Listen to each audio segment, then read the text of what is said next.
زعماء الأصنام الحمد لله اهتدوا وجاءوا بالأصنام لتحرق. كل حمل صنمه وجاء به.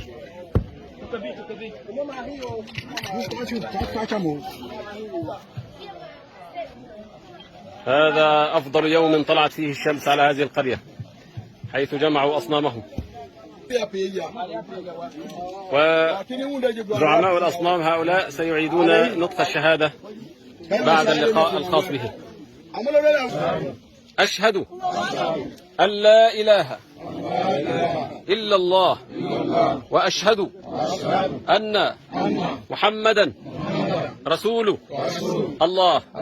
أشهد أن لا إله إلا الله وأشهد أن محمدا رسول الله.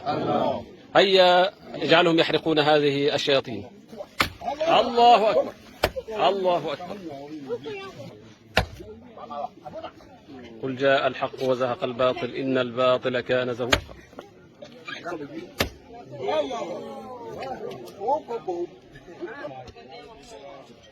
وقل جاء الحق وزهق الباطل إن الباطل كان زهوقا.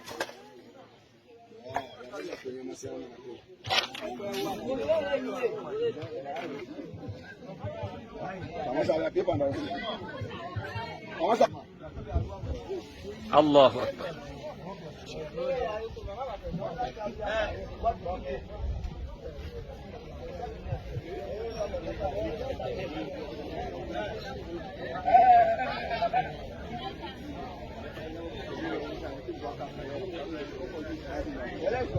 في محفل كبير تخلصت القرية الكريمة من أصنامها وأسلموا جميعا، والحمد لله رب العالمين في هذا اليوم الطيب، يوم 12 من شهر جمادى الآخرة سنة 43 و400 وألف.